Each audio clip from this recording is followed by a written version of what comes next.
Mr. Danilo Romano, board member ng BioPel. Let us also acknowledge the presence of our distinguished partners from the Crime and Sardos, Philippines Prevention, Law Enforcement Assistance, and Intelligence Network, Chaplain Network, headed by our founder, Dr. Elizabeth Delphine Lumos Jr. Other distinguished chaplain members.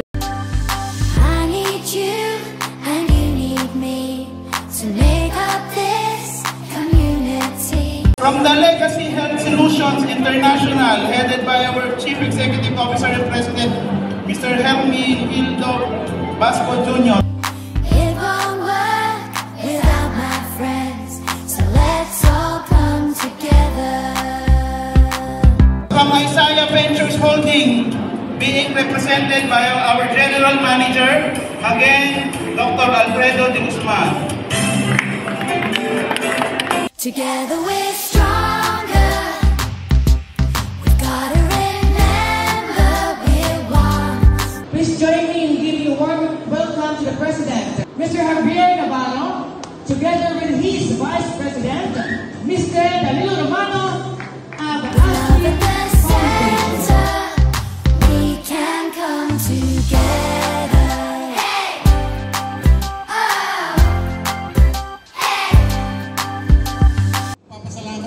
Kami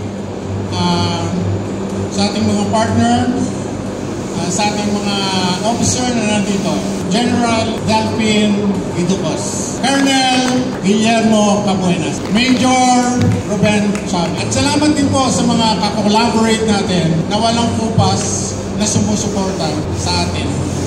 PMC, headed by our chairwoman, Aileen Alvarez.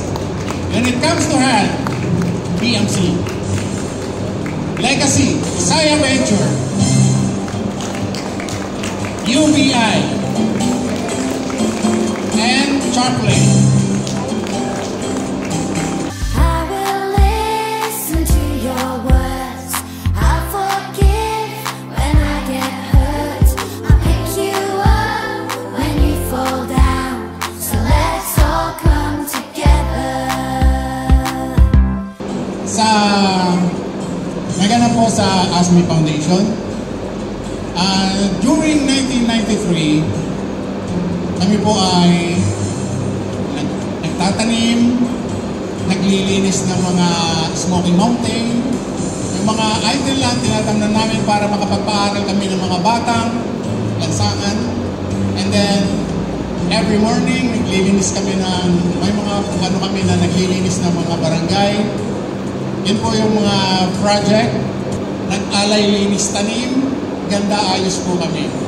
ASMI Foundation. Ang spiritual meaning po ng ASMI ay Apostolic School, Knowledge, Ministry, and Experience. Dalawa po ang meaning niyan. Hindi po ako umihiwalay dyan. ASMI. Agriculture, singing, kultura, musika, and a sustainable economy. Nandito po ang Vice President ng ASMI Foundation, Mr. Danilo Romano, and also a BOD of BioCare Multipurpose Company. Magandang araw po sa ating lahat. Alam niyo po, ako po ay naging bahagi lamang ng ASMI noong 2019 yata o 2020. At gusto ko po i-appreciate ang ating pong Pangulo, si Ginoong Javier Navarro, sapagkat siya yung kaisa-isang natirang active sa founding members ng ASMI. Kasi ito po, dahil po sa matanda na si Sir Art Evangelista na siya natin yung chairman, ay naging limited na po yung paggalaw ng ASMI hanggang sa tuluyang tila nawala ng interes yung marami. At dahil po nandiyan po si Javier sa pamamagitan po ng BMC, muli po natin itong binuhay. Datapot nagdaan po tayo sa maraming alon dahil hindi pala ganun kadali. Mas madali pa yung magbuo ka ng bago kesa sa bumuhay ka ng na-stagnant na samahan. Ang una nga po namin binalak at natupad naman po yung pong harana na nagawa po natin yun sa bayan ng Baliwag sa gymnasium. At ngayon po sa darating na panahon sa pamamagitan ng mga magiging bagong leader ay susubukin po natin na buhayin ang iba't ibang sabihin nating bahagi ng ating kultura. Sinimulan po natin sa harana, isusunod po natin ang kundiman. Mayroong awitin, iniwala sa inyo, ayaw dahil minsan tayo'y magkasama. Together we're stronger. Gotta remember we're one. With love at the center, we can come together. Hey! Our founding chairman of Quezon City Vendors Association, and of course our representative of Quezon City Livelihood Vendors Association Sector, and our legal counsel of ASPI Foundation, Attorney Rose Sagibo. Nakita ko po ang banaba tree na yun, namulaklak. Wow! Sabi ko, hala, namulaklak siya. Then, when I went home, I tried to reflect. Sabi ko, Lord, there was a message for me, very important message, na ganun pala kapag nakakagawa tayo ng purpose natin dito sa mundo. Like for example, na-save ng banaba tree yung aking health, no? Nag-bloom pala tayo. Kaya, the lesson there is, we must serve, continue to do good, so we become beautiful, we become strong.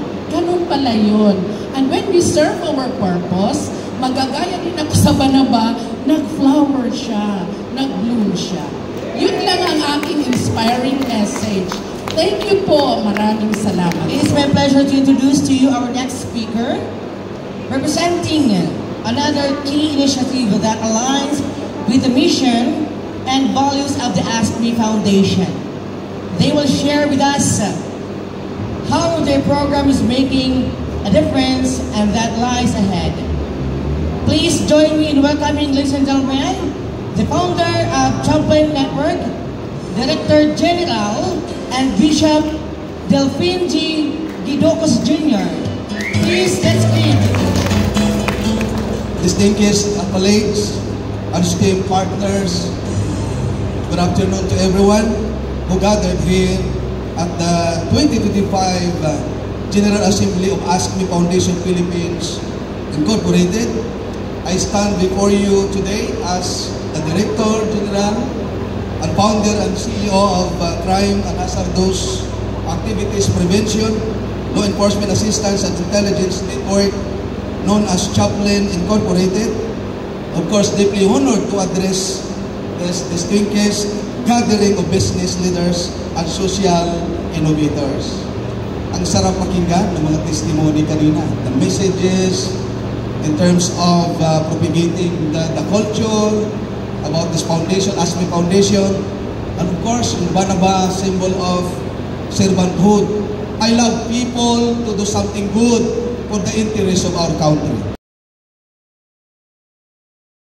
May dumaan dyan na magnanakaw. Meron dyan umakyat na magnanakaw. Kung hindi kayo kasama sa Champlain, pag umakyat yan, ano ba yan? Bakit umakyat? Maglilinis lang ng bubong. May iba ang karakter niyo pag kasama kayo sa amin. Nakita niyo kayo umakyat. It means, yung tao na yan, parang hindi ang taga dyan. Di mag-intelligence ka kayo, tuturuan namin kayo. Lalapit ka, obserbahan mo ang behavior niya. Bakit sinira yung bintana? Tama po, ibig sabihin, magnanakaw. Tama po, ang gagawin ninyo, kayo ang CCTV, i-post nyo agad sa chat group. Sir, ito, mayroong suspected. Ito video, nakuhaan ko, may camera. Para magnanakaw ito, operate agad tayo. Tama po, bakit kailangan natin mag-operate agad? Dahil yan po ang ating trabaho kasi po, crime and hazardous activity preventor po tayo. Hindi yung tapos na yung crime, saka pa lang tayo, ang hirap ng lutasin yun. Tama po ba? Pangalawa, illegal drugs. Sir, itong barangay nito, grabe yung bintahan. Singit ko lang, pag ilang beses na ako naging president ng isang owners association. Alam niyo ba, simple lang naman ang ginagawa ko dyan eh. Para lumaya sila. Sabi ko sa security guard, puntahan mo yung subject na positive. Alas 11, alas 12, alauna ng umaga, puntahan mo, tawagan mo ako sa cellphone. Sabihin mo, sir, positive. Yan lang, tapos tingnan mo ang bahay. Sir, positive. Tama po ba? Alam niyo anong nangyari? Yung tao na yun, inobserbahan, biglang lumayas. Kasi akala niya, ipa-operate na siya sa kapulisan. Yung ganun din po ang chaplain. Tayo ang bantay, tayo ang mata, may gagawin ka para po mapigil ang isang krimen. Kaya nandito ako, sa ngalan ng ating Panginoon at sa ngalan ng mga opisyalis ng bumubuo ng ASME Foundation. Salamat sa pagkakataon. Lalong-lalo na po sa Legacy, BioCare, at saka sa UBI, at saka sa Isaya organization na meron po sa atin.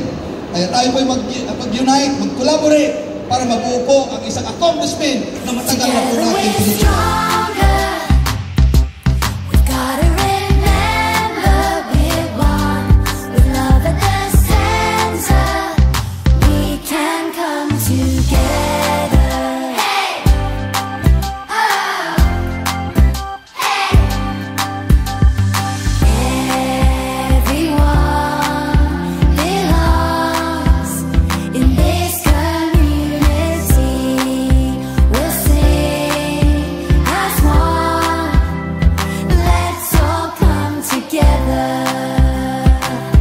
So without further ado, ladies and gentlemen, let us welcome our chairman of the board of BioCare Multipurpose Cooperative, Ms. Aileen Alvarez, to present the benefits behind the Universal Basic Income. Madam.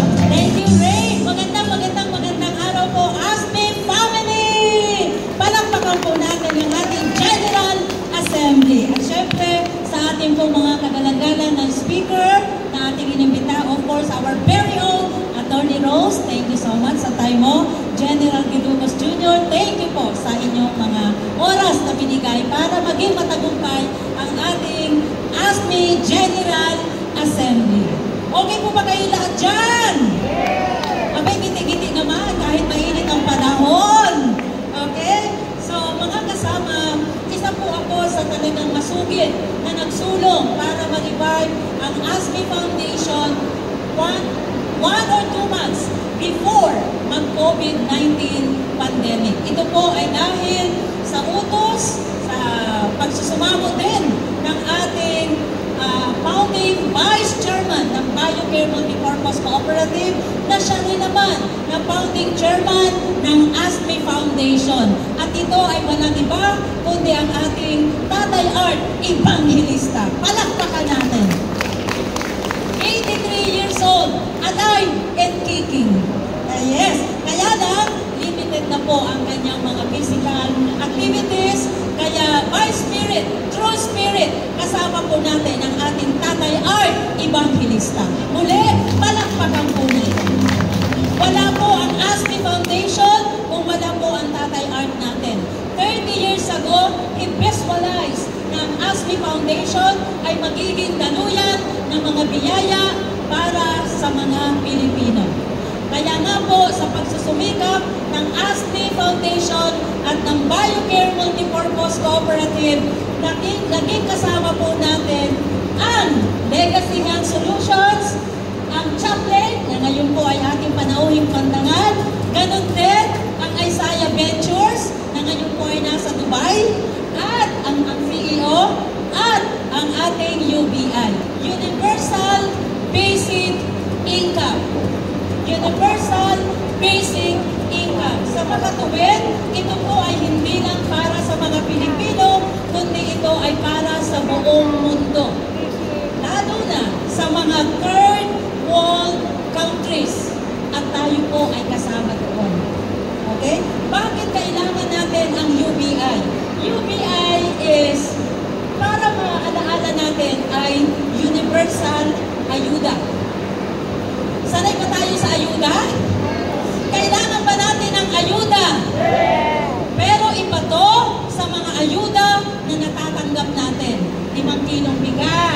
groceries. Iba po itong ayuda na ito. Sapagkat tayo ay nasa panahon na ng mga digital era o mga technology. Hindi po ito items or anything tangible. Okay, let me share a little bit serious about this. Alam po natin na itong panahon na ito, napakabilis ng mundo. Tama po ba? Alam po natin na tayo po ay pumapasok na sa technology. Alam natin na marami na po or mabilis na po ang automation o yung tinatawag na AI or Artificial Intelligence. Nararamdaman nyo na po ba yan? Ito po ba ay malaking tulong sa ating mga tao, lalo na sa mga Pilipino? Malaking tulong po ba itong automation na to, itong technology na to, itong AI na to? Malaki o malaking malaki? Napakalaki. Bakit? Pwede ka na pong magbangko. Pwede ka na mag-deposit at mag-withdraw ng pera kahit hating gabi. Tama po ba? Nakaka-withdraw na ba tayo ng pera kahit walang teller? Yes. Pwede na ba tayo mag-transfer ng pera sa ating mga kamag-anak, sa ating bills? Pwede na ba tayo magbayad na hindi mo na kailangan pumila? Bahagi po yan ng teknolohiya. Convenience. Napakalaking bagay. Tama? Noong una, lalo na sa mga tinatawag na taong mga nasa laylayan, hindi tayo naniniwala o takot na takot tayo sa mga ganyang procedure. Tama po ba? Mas gusto natin na pumila, mas gusto po natin na talagang mag-over the counter, yung ating mga 5 piso, 2 piso, ibigay at ipabilang pa sa teller. Tama po ba? Nung dumating ang pandemic, marami po ang hindi makapamili sa pamilihang bayan kapag cash ang dala mo. Dapat marunong ka nang gumamit ng GCash. Tama po ba? Ngayon, alam na po ba natin lahat ng GCash? Ala, hindi ka taga-earn kapag hindi mo alam ang GCash. Tama po ba? Alam na po natin ang Maya. Alam na rin natin ang GoTime. Tama po ba? Ito po ang 10 na